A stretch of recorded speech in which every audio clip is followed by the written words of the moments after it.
नमस्कार मित्रों, आप सुन रहे हैं मोह की जड़ें और उसका स्वभाव, एक आंतरिक यात्रा, एक आत्मबोध का प्रयास। अगर आप आत्मा, जीवन और प्रेम की सच्चाई को समझना चाहते हैं तो इस यात्रा में आपका स्वागत है। मोह एक बहुत सूक्ष्म चीज है। बाहर से देखो तो लगता है जैसे कोई प्रेम कर रहा है, कोई अपने बच्चे से, अपनी पत्नी से, अपने दोस्त से जुड़ा हुआ है। लेकिन जरा भीतर झांको तो वहां प्रेम नहीं होता, वहां एक पकड़ होती है, एक भय, एक असुरक्षा, और वही पकड़ मोह है। मोह का अर्थ है पकड़ना, जुड़ जाना, चिपक जाना। और जितनी ज्यादा पकड़ उतना ज्यादा डर, क्योंकि पकड़ तभी होती है जब खोने का डर हो। जहां प्रेम होता है वहां पकड़ नहीं होती, वहां छोड़ने की भी क्षमता होती है। लेकिन जहां मोह है वहां छोड़ना असंभव लगता है, क्योंकि मोह हमेशा किसी कमी से जन्म लेता है। मोह की जड़ है अपूर्णता का अनुभव। जब इंसान भीतर से अधूरा महसूस करता है तो वह किसी को, किसी चीज को पकड़कर पूरा होने की कोशिश करता है। वह सोचता है कि अगर ये मेरे पास रहे तो मैं ठीक हूं, मैं सुरक्षित हूं, मैं पूर्ण हूं। लेकिन वह भूल जाता है कि जो चीज बाहर है वह कभी स्थायी नहीं हो सकती। लोग बदलते हैं, परिस्थितियां बदलती हैं, और मोह उसी दिन टूटने लगता है जिस दिन वह बनता है। एक मां जब बच्चे से अत्यधिक जुड़ जाती है तो वह सोचती है कि यह प्रेम है। लेकिन जरा गौर करो, अगर बच्चा दूर चला जाए या स्वतंत्र हो जाए तो उसके भीतर दर्द क्यों उठता है? अगर वह सच्चा प्रेम होता तो बच्चे की स्वतंत्रता में मां को आनंद होता। लेकिन नहीं, मोह हमेशा स्वामित्व की भावना के साथ आता है। यह मेरा है, यही वाक्य मोह की आत्मा है। मोह का दूसरा चेहरा है डर। मोह में व्यक्ति हमेशा डरता है कि जिससे वह जुड़ा है वह छिन न जाए, इसलिए वह उसे नियंत्रित करने की कोशिश करता है, कभी शब्दों से, कभी भावनाओं से, कभी अपराध बोध से। और यही नियंत्रण रिश्तों को तोड़ता है। प्रेम स्वतंत्र करता है, मोह बांधता है। प्रेम में हम दूसरे को जैसे हैं वैसे स्वीकार करते हैं, मोह में हम चाहते हैं कि दूसरा हमारे हिसाब से बदले, और जब वह नहीं बदलता तो दुख, क्रोध और पीड़ा पैदा होती है। एक छोटी कहानी सुनिए। एक आदमी रोज मंदिर जाता था। वह भगवान से कहता था, भगवान, मेरी पत्नी मुझसे बहुत मोह करती है, हमेशा मेरे पीछे रहती है, मेरी आज़ादी छीन ली है। भगवान मुस्कुराए और बोले, वह तुमसे प्रेम नहीं करती, वह तुमसे डरती है। उसे लगता है कि अगर तुम उसके पास नहीं रहे तो उसका अस्तित्व अधूरा हो जाएगा। मोह हमेशा डर का दूसरा नाम है, और डर वहीं होता है जहां व्यक्ति ने खुद को नहीं जाना। जब तक इंसान खुद से परिचित नहीं होता वह किसी न किसी चीज से चिपका रहता है, कभी धन से, कभी रिश्तों से, कभी प्रतिष्ठा से। और ये सब मोह के रूप हैं। मोह मतलब मैं अपने बिना नहीं रह सकता। प्रेम मतलब मैं तुम्हारे होने से सुंदर हूं पर तुम्हारे बिना भी अधूरा नहीं हूं। मोह की जड़ें बचपन से शुरू होती हैं। जब बच्चा पैदा होता है तो उसका पहला संबंध मां से होता है। मां के बिना वह जीवित नहीं रह सकता। यहीं से उसकी चेतना में जुड़ाव की एक परत बनती है। लेकिन जैसे जैसे वो बड़ा होता है उसे स्वतंत्र होना चाहिए, अपने पैरों पर खड़ा होना चाहिए, अपने भीतर से जीना सीखना चाहिए। पर हम समाज में यह सिखाते नहीं। हम कहते हैं किसी के बिना जीना अधूरापन है। हम रिश्तों को सुरक्षा के नाम पर बनाते हैं और यही सुरक्षा धीरे धीरे बंधन बन जाती है। मोह कभी एकदम से नहीं टूटता, वह धीरे धीरे घुलता है। जब इंसान खुद को देखना शुरू करता है, जब उसे एहसास होता है कि मैं किसी और का नहीं, पहले खुद का हूं, और जो खुद को जान लेता है उसके लिए मोह की कोई जगह नहीं बचती। मोह कभी भी बाहर की चीज से नहीं होता। मोह हमेशा हमारे भीतर की उस छाया से होता है जिसे हमने स्वीकार नहीं किया है। हमारे अंदर कई अधूरे हिस्से होते हैं। किसी को मान्यता चाहिए, किसी को प्रेम चाहिए, किसी को सुरक्षा चाहिए। जब ये ज़रूरतें अधूरी रह जाती हैं तो मन उन्हें किसी व्यक्ति या वस्तु में ढूंढने लगता है। वही खोज मोह बन जाती है। एक व्यक्ति अपनी नौकरी से इतना जुड़ जाता है कि नौकरी छूटने का नाम आते ही डर से कांपने लगता है। दूसरा अपनी प्रतिष्ठा से इतना जुड़ा है कि अगर कोई आलोचना कर दे तो रात भर सो नहीं पाता। तीसरा अपने बच्चों से इतना मोह करता है कि बच्चों की जिंदगी भी उसका विस्तार बन जाती है, और जब बच्चे अपने रास्ते पर चल पड़ते हैं तो उसे लगता है कि सब खत्म हो गया है। लेकिन मोह कभी बाहर नहीं टूटता, वह केवल भीतर टूटता है। जब तुम देखो कि जिससे मैं जुड़ा हूं वह कभी मेरा था ही नहीं। मोह की सबसे बड़ी विडंबना यह है कि यह हमें सुख देने के लिए आता है, लेकिन अंत में यही सबसे बड़ा दुख बन जाता है।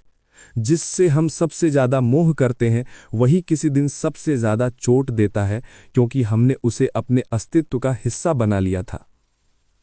एक दिन एक साधक ओशो के पास आया और बोला, भगवान, मैं अपनी पत्नी से बहुत प्रेम करता हूं, पर जब वह बात नहीं सुनती तो बहुत क्रोध आता है। मुझे समझ नहीं आता कि यह प्रेम है या मोह है। ओशो ने मुस्कुराकर कहा, अगर उसमें क्रोध है तो समझ लो प्रेम का रूप मोह में बदल गया है, क्योंकि जहां पकड़ है वहां नियंत्रण है, और जहां नियंत्रण है वहां स्वतंत्रता नहीं। प्रेम स्वतंत्रता में खिलता है, मोह कैद में मरता है। मोह ऐसा है जैसे तुम पानी को मुट्ठी में पकड़ना चाहो, जितना जोर लगाओगे उतना पानी फिसलता जाएगा।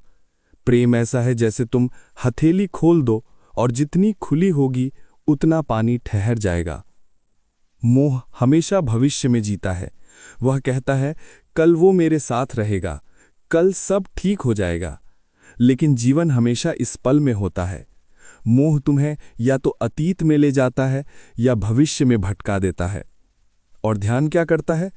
ध्यान तुम्हें इसी पल में लाता है जहां कोई मोह नहीं, कोई डर नहीं, कोई पकड़ नहीं। ध्यान मोह का विरोध नहीं है। ध्यान मोह को देखने की कला है। तुम मोह को मिटाने की कोशिश मत करो, क्योंकि जो मिटाने की कोशिश करते हैं वे भी मोह में ही रहते हैं, मुक्ति के मोह में।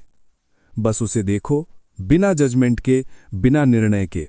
देखो कि तुम कैसे जुड़ते हो, क्यों डरते हो, क्यों किसी को खोने की कल्पना से कांपते हो। जब तुम देखना शुरू करते हो तो धीरे धीरे मोह गलने लगता है, जैसे बर्फ धूप में पिघलती है। ध्यान कोई विशेष क्रिया नहीं है, ध्यान तो देखने की सहजता है। जब तुम किसी चीज को पूरे होश में देखते हो तो मोह टूटता है, क्योंकि मोह हमेशा अहोश से जन्म लेता है।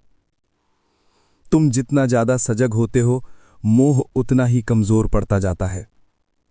हर रिश्ते में सजगता लाओ। जब तुम किसी से बात करते हो, देखो कि उस बात के पीछे तुम्हारी चाह क्या है। क्या तुम सामने वाले को सुन रहे हो या केवल अपने डर और उम्मीद को पकड़े हुए हो?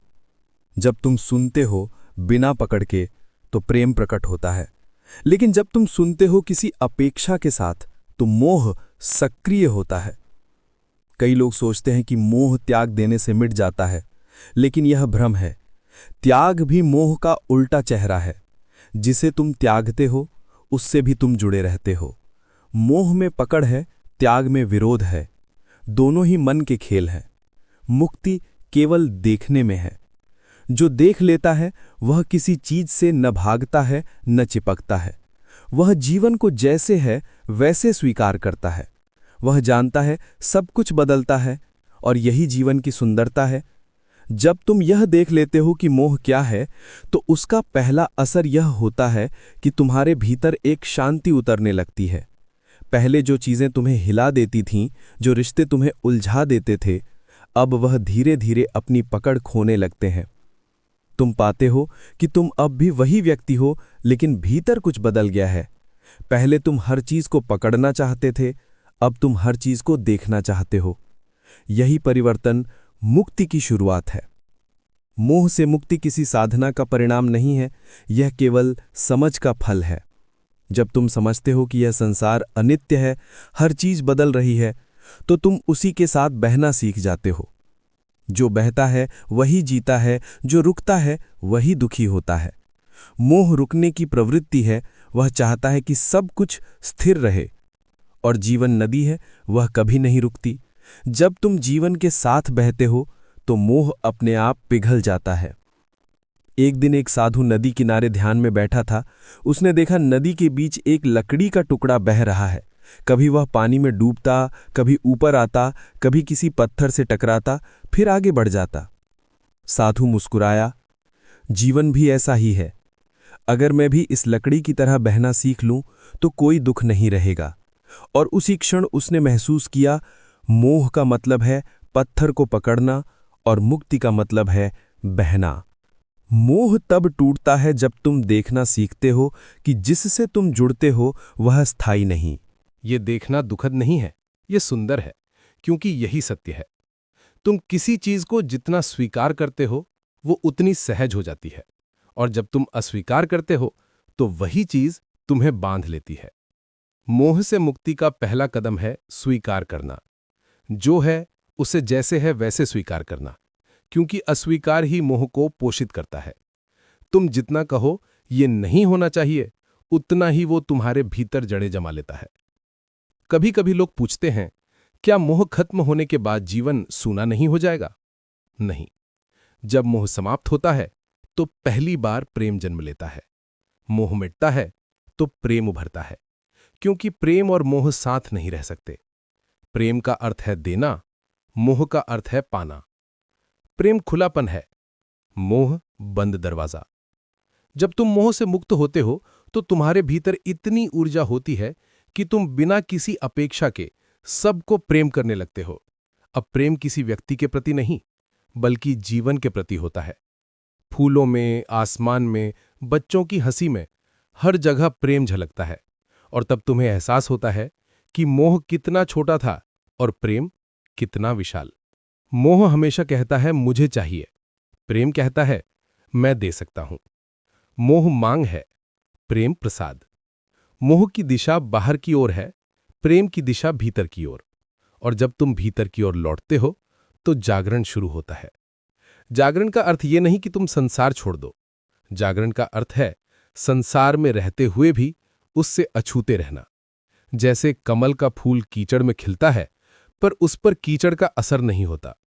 तुम रिश्तों में रहो, पर उनमें डूबो मत। तुम प्रेम करो, पर स्वामित्व मत रखो।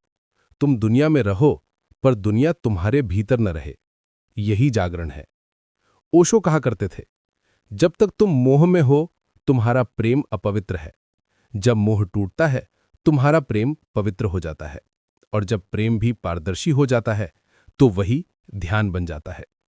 ध्यान का मतलब है बिना किसी मोह के, बिना किसी इच्छा के, इस पल में पूरी सजगता से जीना। और ये सजगता धीरे धीरे तुम्हें भीतर के मौन तक ले जाती है। मोह तुम्हें बाहर दौड़ाता है, ध्यान तुम्हें भीतर ले जाता है। मोह कहता है उधर कुछ है, ध्यान कहता है यहां सब है। जब ये समझ भीतर बैठ जाती है तो जीवन एक उत्सव बन जाता है। अब न कोई पकड़ है, न कोई भय, न कोई अपेक्षा। जो भी आता है तुम उसे स्वागत करते हो, जो भी जाता है तुम उसे विदा देते हो। और तुम्हारे चेहरे पर वही मुस्कान बनी रहती है जो बुद्ध के चेहरे पर थी। न जन्म से खुशी, न मृत्यु से डर। एक समय ऐसा आता है जब तुम्हारे भीतर सब शांत हो जाता है। कोई लहर नहीं, कोई तूफान नहीं। तुम देखते हो मोह की सारी जड़ें धीरे धीरे सूख गई हैं। अब तुम किसी से चिपके नहीं, किसी से भागते नहीं। अब तुम बस हो, जैसे आकाश है, जैसे हवा है। यही वो क्षण है जहां होना ही ध्यान बन जाता है। अब तुम साधक नहीं, स्वयं साक्षी बन गए हो। अब मोह की जगह मौन ने ले ली है। अब कुछ मत सोचो, कुछ मत पकड़ो, सिर्फ बैठो। अपनी सांस को आते जाते देखो। देखो तुम्हारे भीतर कितनी शांति है, कितना सन्नाटा है, कितनी गहराई है। यही तुम्हारा वास्तविक स्वरूप है। मोह शब्दों का खेल था, ये मौन उसका अंत है। मोह में तुम बाहर भागते थे, मौन में तुम घर लौट आए हो। बस इसी मौन में कुछ क्षण रहो। न कोई इच्छा, न कोई भय, न कोई पकड़, न कोई प्रयास। यही जागरण है, यही जीवन का सार है। धीरे धीरे सांस की लय के साथ तुम महसूस करोगे कि मोह की जगह प्रेम है, पकड़ की जगह शांति है और बेचैनी की जगह मौन है। अब तुम वही नहीं रहे जो इस प्रवचन की शुरुआत में थे। कुछ पिघल गया है, कुछ खुल गया है। अब भीतर का आकाश और विस्तृत है। अगर इस प्रवचन ने आपके भीतर कोई स्पर्श किया हो, कोई प्रश्न उठाया हो या कोई शांति दी हो, तो इसे शेयर करें, क्योंकि ये यात्रा केवल आपकी नहीं है, ये हर उस व्यक्ति की है जो अपने भीतर झांकना चाहता है। चैनल को सब्सक्राइब करें ताकि हम आगे बढ़ें, प्रेम, ध्यान और सत्य की इस यात्रा पर एक और गहरे मौन की ओर। नमस्कार।